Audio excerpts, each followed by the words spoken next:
Taarifa nyingine ambayo imechukua nafasi kubwa mtandaoni ni kuhusiana na mwanamitindo anaitwa Kim Kardashian mwenye umri wa miaka 44.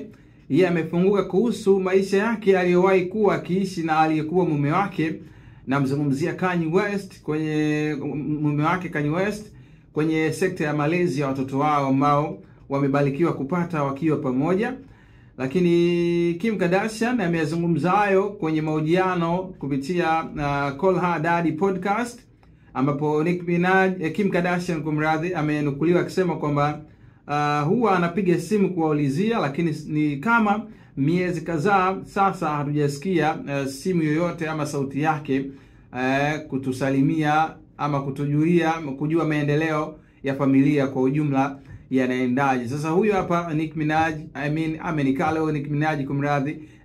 Kim Kardashian. Kwa nini Nicki Minaj? Kim Kardashian huyu hapa. Sawa, huyo ni Kim Kardashian akielezea changamoto ambayo anapitia hasa kwenye malezi ya watoto kati yake yeye na aliyekuwa mume wake, hapa namzungumzia Kanye West.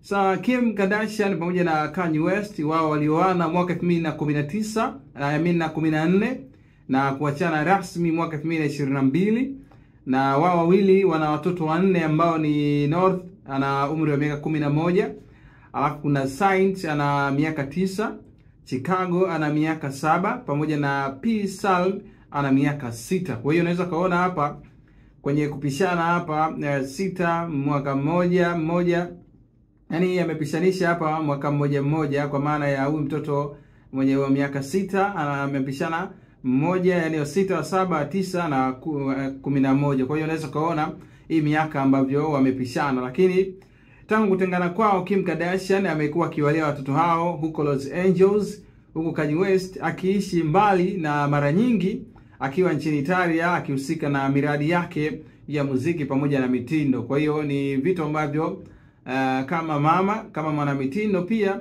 imemuumiza sana, kwa jinsi ambavyo Kanye West amekuwa akionyesha ushirikiano mdogo hasa kwenye sekta hii ya malezi ya watoto wao. Kwa hiyo ni taarifa ambayo imechukua nafasi kubwa sana kuhusiana na Kim Kardashian, jinsi ambavyo yeye amezungumzia undani wa taarifa hii.